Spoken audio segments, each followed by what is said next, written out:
you are a fan of the Dragons and Manchester United. Both teams had losses this weekend, so tough sledding for yourself. But I'm curious. Manchester United, from what I know as a casual football observer, not very good. Like, they're just mediocre now. They used to be like legendary. They used to have an aura, a mana, a clear playing style, a clear identity. We are Manchester United. This is what we do. This is how we play our football. And usually that results in winning. Is that a correct assessment? Like, do you look at this Manchester United team right now and you're like, who are they? What do they do? They're kind of stinky. Yeah, I mean, maybe not as explicitly as that, but it's definitely quite obviously just a situation where you had a unique vision, the same manager for like 30 years, one of the best managers to ever do it. He leaves, and then you get like 5 or 6 different guys over the next dozen years, and each one wants to bring in their own players, and each one wants to play their own style, and you just end up with this kind of conglomeration, this like mess of a lack of cohesion, I would say. And yeah, I think their playing style has underlying things. It's a little bit more about the players that they have rather than the vision that's being set out there for them. And yeah, I think that does sum it up quite nicely. They're a team that has, not just right now, but ever since Sir Alex Ferguson left, has lacked an identity in the way that they used to have it. Because the Bulldogs in the NRL are the opposite of Manchester United right now, and they, like, not to just pinpoint Manchester United, but they're the opposite of many sports teams in the world, and they may be the opposite of the Warriors, although I think the NRL performance aspect of the Warriors is like the surface level, and then you do have that identity, that purpose, that vision, that mana as a flowing undercurrent of these estuaries that we always talk about. So I do think that's there, and that's kind of the dynamic that I'm talking through throughout these podcasts here, I'm going to say it, the NRL team straight up depressing, everything else at the Warriors is awesome. But the Bulldogs have a crystal clear style of football. They have a clear identity. This is who we are. This is how we play our rugby league. And we've seen it obviously with the Panthers in recent years. Melbourne Storm are kind of the Manchester United Sir Alex Ferguson entity that hasn't ended. They're just still going and going and going. Maybe the timelines are similar because Manchester United started that phase way earlier than the Melbourne Storm did. So shout out to the Storm. We'll talk about them in a jiffy as well. But the Bulldogs, I've watched a lot of the Bulldogs this year. Kind of started out hate watching them because we did poke fun at them. You know, Andrew Webster, Cameron Ciraldo, Webster and the Warriors are awesome last year. The Bulldogs suck. And then even to start this season, you could watch the Bulldogs and be like, haha, your plan's not working. And then as I keep watching the Bulldogs, now I am in awe of their style, their identity, who they are and what they do as a rugby league team. I find that pretty darn interesting, just as a sports fan, as a team building observer fan. And I will say this gets back into the Warriors. The Warriors lost to the Bulldogs in the NRL, but the Warriors defeated the Bulldogs in New South Wales Cup and upset the Bulldogs in the Jersey Flegg under-21s competition last weekend as well. But the Bulldogs, the connection between the players is tangible, it's palpable, you can feel it. Their style of football is invigorating, it's energetic. Like, I draw fizz from watching the Bulldogs just get into their work. Again, All of which is interesting just from like, oh, that's how that team does their stuff. Like, that's pretty cool. That's pretty interesting. I learn about that. But I've also like seen, so obviously what happened in the Warriors game happened. You don't need me to tell you the intricacies of the high shot, the intricacies of the bunker. Like, to be honest, we also need to be aware and observant about the fact that every sport has some sort of niggle around the VAR, the bunker, the TMO. Like, there's not much. I was thinking about this as well. A lot of ponderings, a lot of thinking over the last few days. I think cricket has the best technological input because they've done it the longest, right? So Hawkeye, DRS, those type of things, I think are the best in the sports we cover. Even the no ball. Like, it's a bit goofy. You go, like, the ball's bowled, something's happened, and then they tell you it's a no ball. It's a bit goofy, but it's the best of what we're talking about. I think VAR in football has improved from a casual perspective. I see far less dramas now than I did a few years ago. So I think they're doing some good stuff there. Not perfect. They're still behind cricket, but they're doing some good stuff. The NRL bunker situation is now as bad as the TMO in rugby union. So make of that what you will. But you don't need me to break down Stephen Crichton's high tackle. Because who knows? Like, we're dealing with NRL, we're dealing with the bunker, who knows? But there's this, a lot of the discussion was like, oh, the Warriors were in the game. They were in the game. Maybe if Stephen Crichton gets a sin bin, then the Warriors can, rally at Mount Smart Stadium. They can find a way. That wasn't going to happen. Like, are you insane? The season so far suggests that they would have rallied, they would have found a way, and then they still would have lost. Like, they might have closed the gap, and then they wouldn't have found the last try to catch up, and they'd have lost by 6 points or something. Or they'd have taken it to golden point, missed the field goal, and then lost to a 2-point field goal or something like that. Yeah, sure. Like, Sean Johnson. They've had some rallies, but they haven't had a history this season of winning close games. They've actually had a history of losing almost all of their close games. Like, Sean Johnson might have kicked the winning field goal in that imaginary situation. But this is also Sean Johnson, who's like now lost 9 games in a row. And drew the one before that. So like, it's 10-game unwinning streak. Whatever. Hold that thought. But so everything you said is correct, right? So the flow of the game, quintessential 2024 Warriors.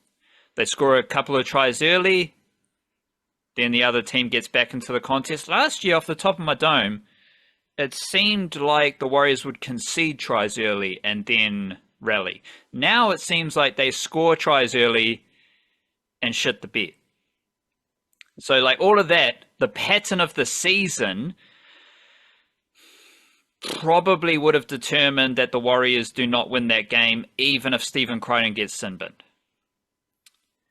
But this is the Bulldogs, right? This is the Bulldogs who are just as good with 12 players on the field as they are with 13 players on the field.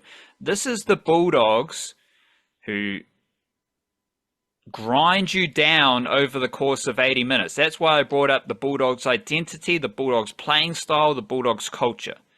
Because what they do is they just go about their business, set for set for set for set. And the line I thought about was, when you play against the Bulldogs, you're in the game until you're not. Like, you're in the game until it's 75 minutes and you're down by 16 and you're not going to win. Like, that's what the Bulldogs do. They just chip away. They might not score a couple of tries for a while, but they just grind you down. They put shots on you. They kick long, smash you. They got their little blokes in the middle who are fast and agile, and they just work you over. So prior to the instance with Stephen Crichton and Roger Tuivasa-Sheck, The Bulldogs were in that pattern. And that, like, I just thought about this now. Like, the Bulldogs have been excellent with 12 players on the field this season. So the sin bin might not have changed the instance of the game, but even with that sin bin, after the sin bin, before the sin bin, the Bulldogs are doing what they've done every game this season, where they just grind you down. And like halftime, 50 minutes in, the Warriors are in that contest until they're not. And that's the Bulldogs. Like, that's who the Bulldogs are. That's how they play their football. And it's very interesting. Like, I do appreciate what the Bulldogs are doing with their style of play. And when you switch it into the Warriors, that was depressing. Like, yeah, it was a celebration. Shaun Johnson, bit of Whenua Blake, bit of Jazz Tavanga. Not a whole lot of Bunty Afoa, though. Shout out big man Bunty Afoa, who has been, like, if we're talking about the White Ferns shunning players that they select, like, the White Ferns give out contracts and then shun those players. Bunty Afoa has been shunned by Coach Andrew Webster. Now, I'm not saying Bunty Afoa is the Lord and Saviour of the Warriors, but he does have a 56% winning rate this season. He did win 5 games that he played in. For context, not to beat up on Shaun Johnson, but for context, Shaun Johnson, he's got a 20% win rate at the moment. So Bunty Afoa was shunned by Andrew Webster, and he wasn't necessarily graced with the same farewell. So I do want to shout out Bunty Afoa, because he's been a servant. He's played at least 10 games, 2017, 2018, 2019, 2021, 2022, 2023. But Bunty Afoa is all good. And I would, honestly, straight up and down, no playing around, no bullshit, Bunty Afoa is better than Jazz Tavanga. But Jazz Tavanga, Whenua Blake, Shaun Johnson, they got the big farewell celebration. Cool. But we all know that the New South Wales Cup Warriors are the real juice. That's where the funk is, so who cares? Because Bunty Afoa, he's doing a great job in New South Wales Cup, even though he's on the outer. Even though the Warriors want to move him on, he hasn't kicked up any fuss, any stink. No headlines. Just head down, New South Wales Cup, doing his job. So shout out Bunty Afoa. Otherwise, it was all pretty depressing, you know? And the thing about the Warriors right now is their body language sucks. Now, the biggest culprit there, well, not the biggest, but the most interesting culprit is Adam Whenua Blake. But his body language, which stands out like a sore thumb, is in contrast to his performance, to his effort. Because his performances and his effort are awesome. But when something goes wrong, his body language sucks. And it's not necessarily as strong with Shaun Johnson. But like in that game against the Bulldogs throughout the season, like he makes an error and he's just got this confused look on his face. Right? It's like he's like looking around, what's happening? It's like, you just kicked the ball dead. That's what happened. You know, like we're all trying to find the culprit here. Yeah, it's like, oh. Now I'm not. These are just some examples, but the whole team, their body language sucks. And it's something weird about this Warriors NRL team, and it's just like they were never going to win that game against the Bulldogs, because what do the Bulldogs do? Their body language, 10 out of 10. Their energy is 10 out of 10. Kayal is trying to smash you. Kick chase, on point. Matt Burton, hoofing it downfield, 60, 70 metres every kick. Do you ever see Josh Aotearoa with like less than 7 out of 10 energy? No, he's fizzed up the whole time. Stephen Crichton, big game player, he's come over to Mount Smart and he is ready to go, even though it might not necessarily be a big game. Like it was a very. I think what I'm getting at is the juxtaposition, the comparison between these two teams. Because I was watching the Bulldogs and the Warriors, and I'm just like, it's just such bad vibes from the Warriors, even though there necessarily shouldn't be. And when you got those bad vibes, like something's obviously going wonky behind closed doors. Who knows what it is? This is just me merely just trying to come up with reasons why they suck. I don't know. But the body language tells you a story. And you're a big fan of the resilience last year. That resilience has vanished, and it's evident in their body language when they make errors. When someone misses a tackle. When they concede points. They're all looking at each other. They're all kicking up a stink with each other. Or they're just confused. And if you're confused, there's not a clarity of thinking. There's not like, this person missed their role, it's okay, we'll deal with the next thing. Nah, they're looking at each other and they're bickering, and it's just such bad vibes. Do you have any more thoughts about that NRL performance? Because, again, the NRL stuff of the Warriors stinks, but everything below it is pretty damn impressive. Yeah, well, the resilient idea last season came from Shaun Johnson himself, who kept saying it in a post-game interview.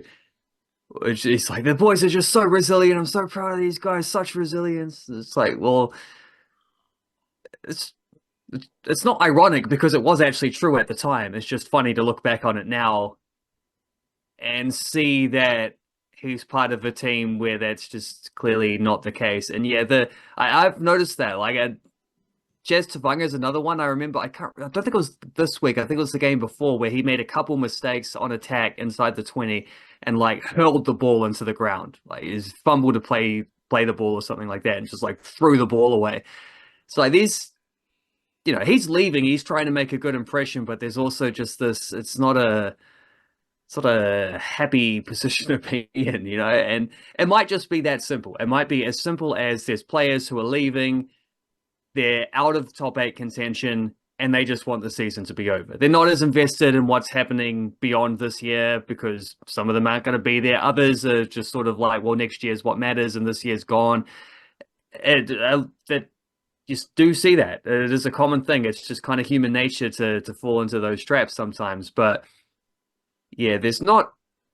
At the point of the season where they talk about playing for pride, I don't know that there's been... a lot of that. They had other things to play for, I guess, but you didn't really see that performance-wise, even though it's not like that was far from their worst performance of the season or anything. It's just there were elements about it that kind of highlighted issues that have been there throughout the year, and then a few other issues like this body language stuff that seems to have popped up in the last more like month a bit more significantly, or maybe it just has steadily grown throughout the year. Maybe might be another way to spotlight it, but yeah, it's the resilience thing is quite funny because that did come from Shaun Johnson, and now Shaun Johnson is retiring on a 10-game winless streak, which, well, maybe he'll win next week. Maybe. What a way to go out if that's the case, eh? Lose 9 games in a row, but then you win the 10th one in the last round, having already missed out on the playoffs after you finished in the semifinals last year.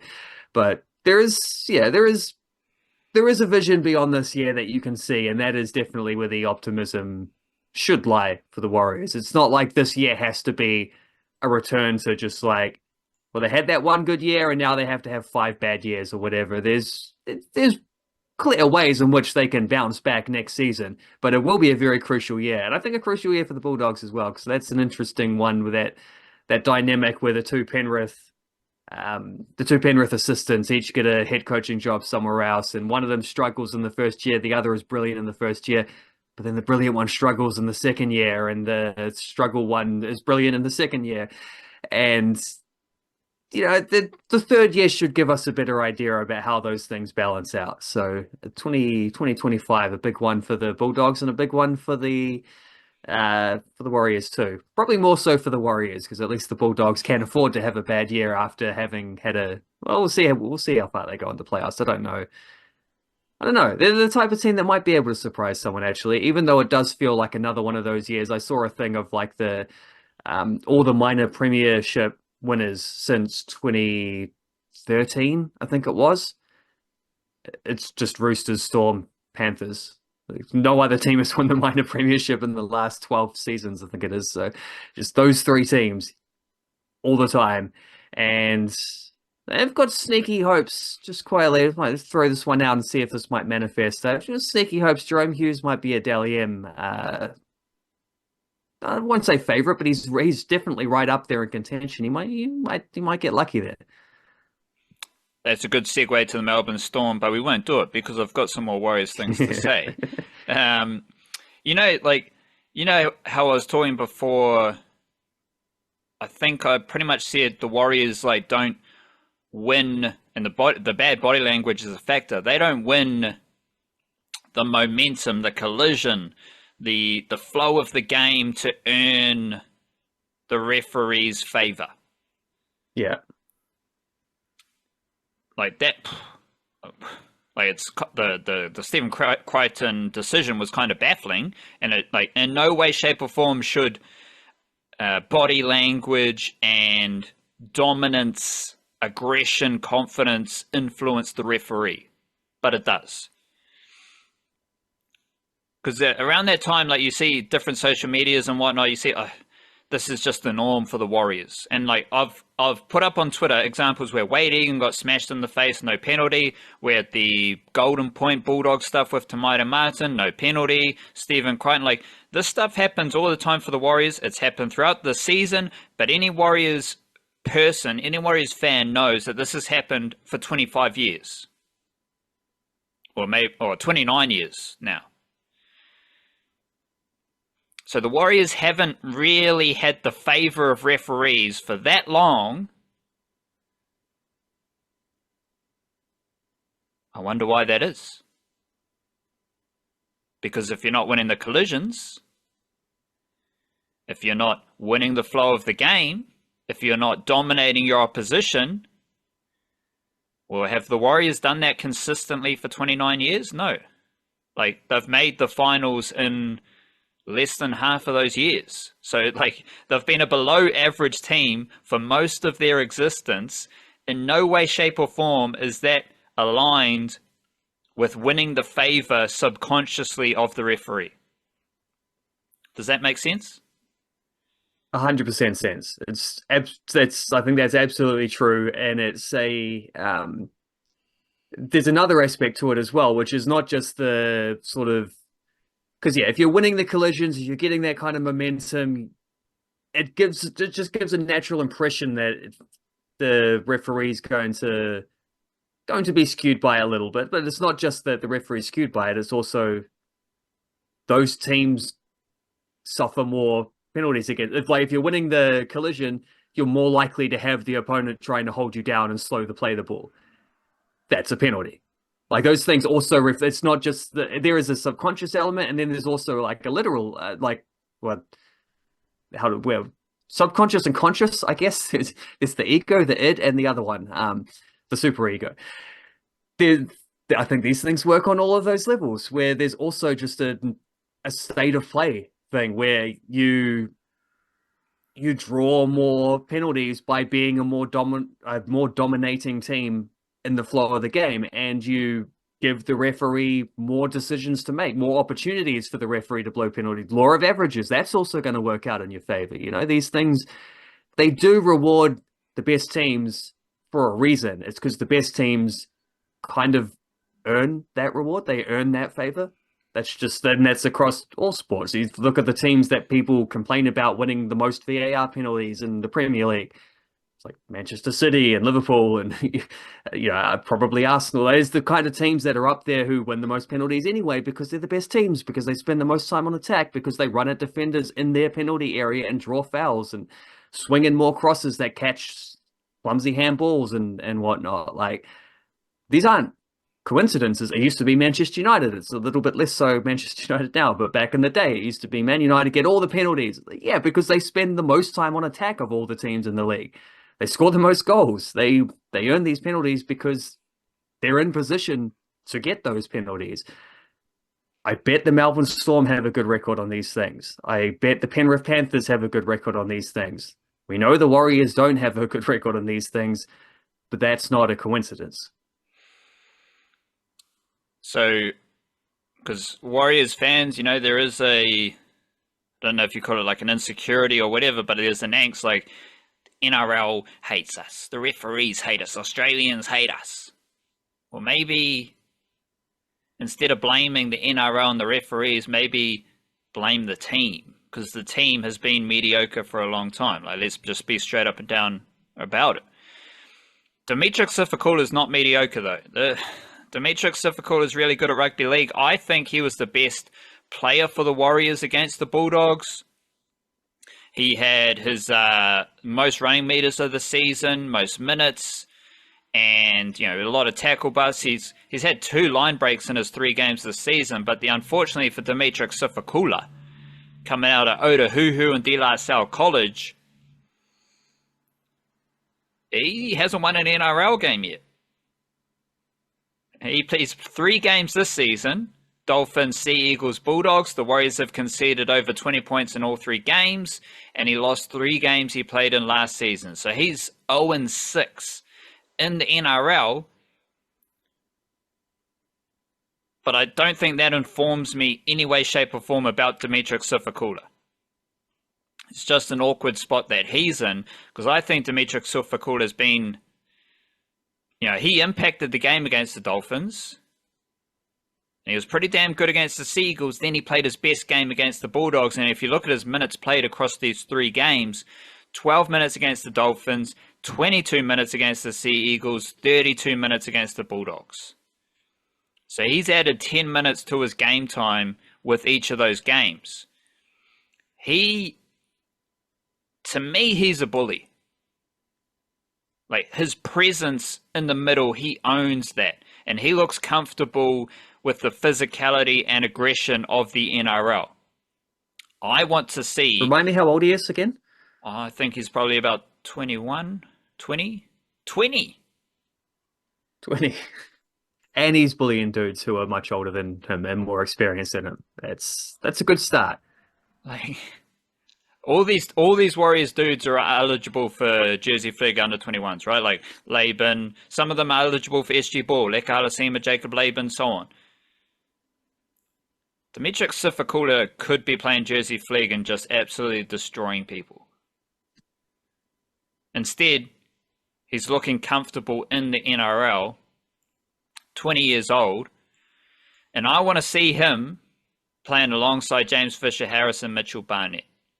Like, that just seems like if you're not excited about next season and the arrival of Fisher-Harris, because what are we talking about? There's not going to be any body language issues with James Fisher-Harris, right? Like, none of that stuff is going to be an issue with Fisher-Harris, and I'm very excited about the arrival of Fisher-Harris.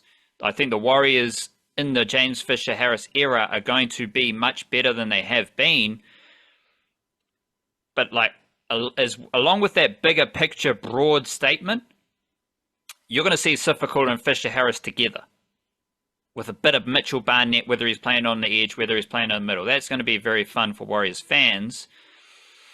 And of course, we had the Warriors winning in New South Wales Cup and Jersey Flegg. Now, the Bulldogs in their New South Wales Cup game, they couldn't really show this because they just got dominated, 42-10 at Mount Smart Stadium. But the Jersey Flegg Bulldogs, they showed this for a little bit, because they scored 3 tries in the first 15 minutes.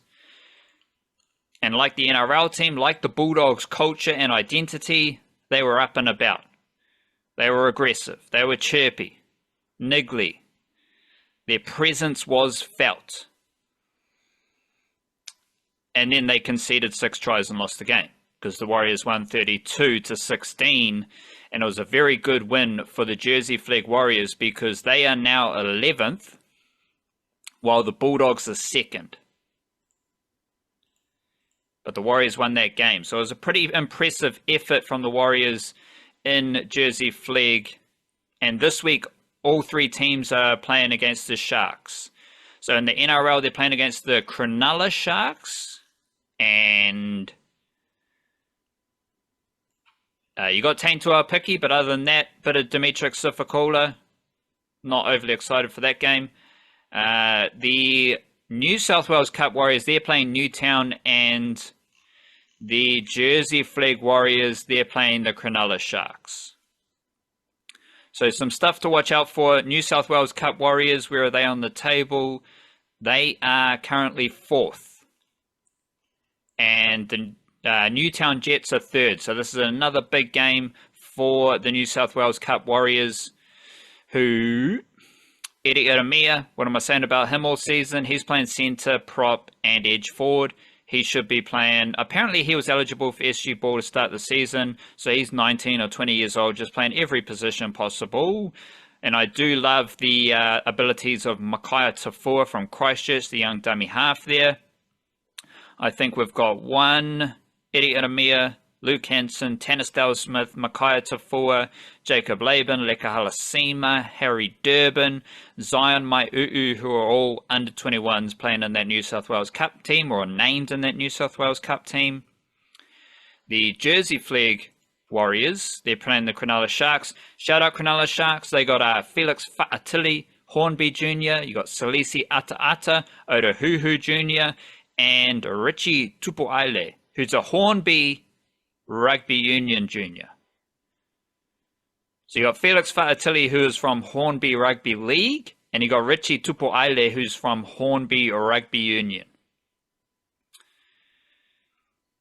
Jersey Flegg Warriors, they're just ridiculously powerful and big and strong and skillful. So I'm loving what they're doing. A lot of talent coming through that system. And one thing I also note, like if you look at so why is Jazz Tavanga playing for the Warriors? Because he's a small forward. That's why he's playing ahead of Bunty Afoa, maybe a bit more mobility. The Warriors have Dylan Walker in the NRL team. Jazz Tavanga's a similar stature. What's the New South Wales Cup team got? Kailani going playing lock. What's the Jersey Flegg team got? Etuati Fukafuka playing lock. They're all small forwards who are skillful and rugged. So there's a clear style of player that Andrew Webster likes. There's a lot of deep cuts in the Warriors system there. A lot of good players. Jacob Auloa, SG Ball hooker, who has already played New South Wales Cup. Ratu Nabarosi has stepped up to the Jersey Flegg team at fullback. He's very fast, very lively, got a bit of speed. Last week you had an all New Zealand halves combo for that Jersey Flegg team with Caleb Lehman, Maris Jr. and Maui Winatana Patalasio from Wellington. Now Lehman is named in the New South Wales Cup squad extended bench, and you've got Winatana Patalasio with Sefania Kauli Lupo, who is from Auckland. Yeah, a lot of good stuff. If you are not excited about the Warriors, and I understand why, tap in with the juniors, because the juniors are really good. The New South Wales Cup team's really good. They're going to be playing finals footy for the 2nd year in a row. And what were they doing last year with the young team? They had a 7-4 record in Australia. What are they doing this year with the young team? They got a 6-5 record in Australia. So a young reserve grade Warriors team is winning in Australia during the Andrew Webster era. So you can look at the NRL team and say Andrew Webster sucks as a coach. But I think his influence, as most coaches, their influence goes throughout the system. And a young New South Wales Cup Warriors team, for the 2nd year in a row, they are top 4. For the 2nd year in a row, they have a winning record in Australia. For the 2nd year in a row, they got a lot of good players. And you're going to see, like, Taine Tuipiki's named in the NRL team. Very excited to see him in action and so on and so forth. So good stuff happening at the Warriors. I'm just always amazed at the Melbourne Storm, you know, like they're just consistently awesome. And, well, so this is one last thing I want to talk about, a bit of Melbourne Storm, because Jack Howarth now has a fantastic opportunity for the Kiwis centre role. We had the Tuivasa-Sheck situation, but just in that centre bracket, his eligibility situation is the least interesting.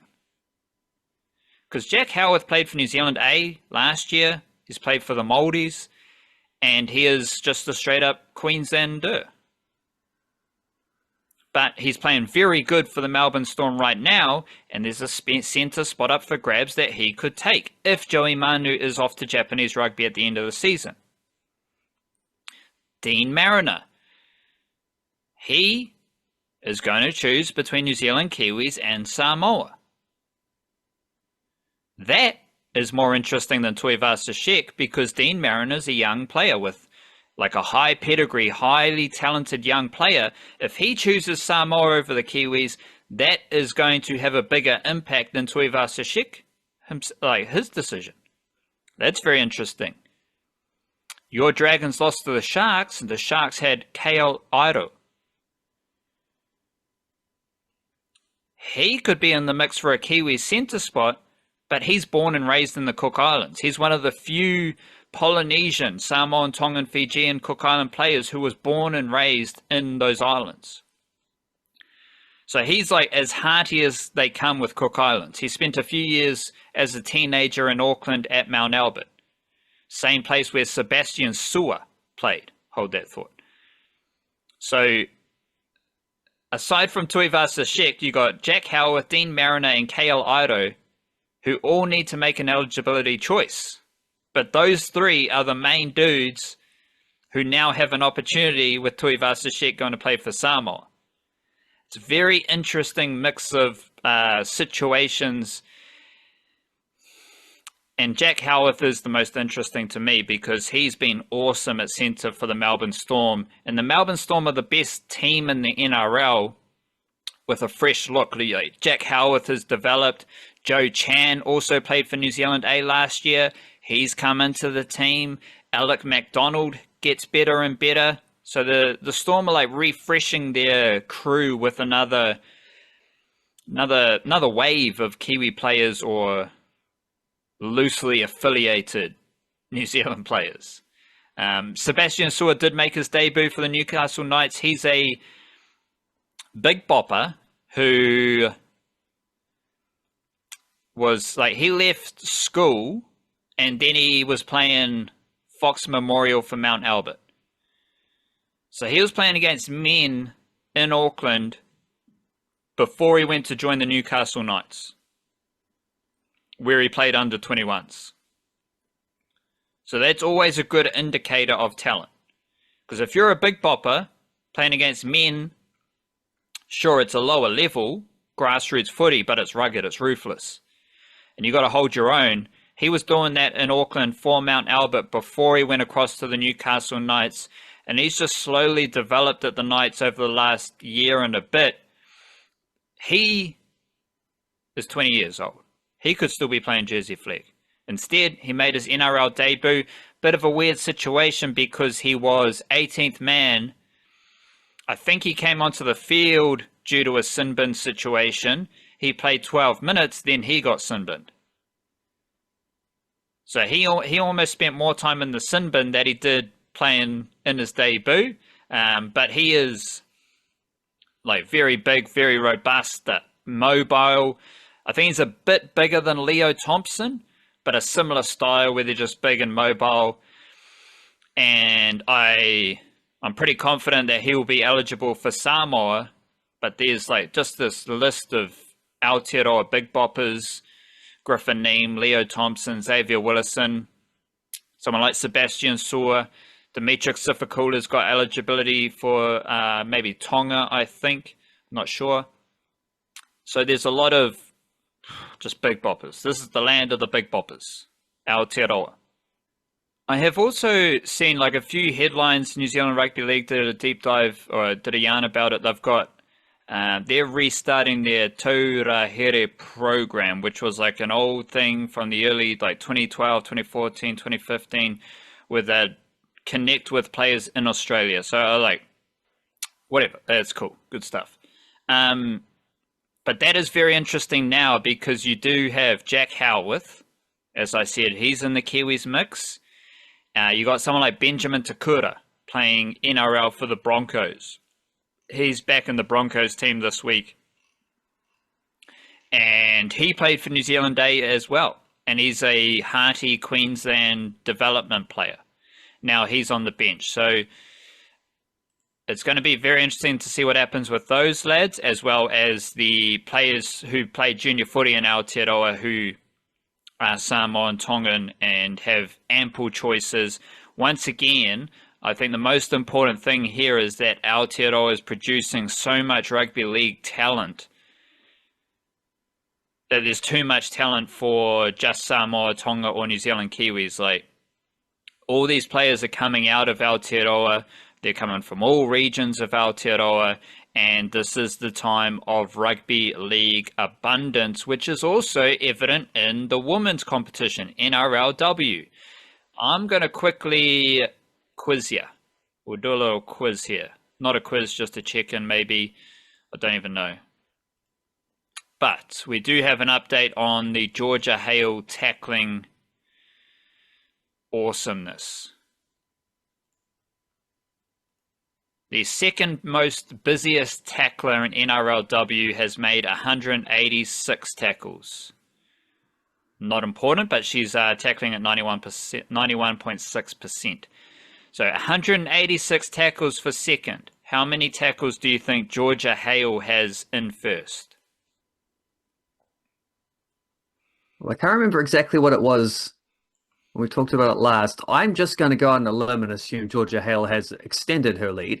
And I'm going to say she's topped 400 now. Well, wait, what was the thing? 280 or 180? 186 for second. Okay, so 300 I mean to say. Not close, but I admire your courage, but you're not being courageous. Georgia Hale has made 249 tackles, so she's averaging 49.8 tackles. Next best is averaging 37.2 tackles. Not only that, but Georgia Hale is tackling at 97% efficiency. So the Gold Coast Titans had a big win over the Roosters. Georgia Hale had 141 run meters as well. So she's now averaging 126 meters and 49.8 tackles, which is very, very good for Georgia Hale. We've also got Annessa Biddle from Aotearoa. She is first for post-contact meters. Second best is 418. Now, I'll give you a heads up. Annessa Biddle has less than 500 post-contact meters. How many post-contact meters do you think she has if she has more than 418? More than 418, less than 500, 460. Bang on. Congratulations. That's great stuff. To the number exactly? It's bang on 460. So nice work. Hey, here we go. But the thing here is that so second and third, they're both middle forwards. Annessa Biddle's a centre, and she's averaging 92 post-contact meters per game. Next best, 83.5, and that is a prop. So that puts into context what Annessa Biddle is doing. Annessa Biddle is playing for a very good Sharks team. They are 5-0 in NRLW. As I mentioned, the Titans had a good win. They are 6th. There are a lot of teams on 3-2. So we got Cowboys, Titans, Eels, Knights, Roosters, and Broncos all on 3-2 to start the season. The Sharks, though, they are 5-0. They got Annessa Biddle. They got Brooke Anderson in their team each week. Annessa Biddle's from Aotearoa. And also, I wrote about Tafito Lafayette, former Blackfern. She is also from Aotearoa, to the best of my knowledge. She's playing for the Broncos, and she played her first game was Stacey Walker's first game and Gail Broughton's first game of the season. With those three playing, the Broncos have won 3 games in a row. So Tuivasa-Sheck, she's 3-0 this season. She's a big bopper coming off the bench, had a great game against the Tigers, and she's now 7-1 as an NRLW player. And doing my research to write about Tuivasa-Sheck, she's pretty interesting because she is currently playing league and union. Like, she played rugby union in Japan earlier in the year, maybe over last summer.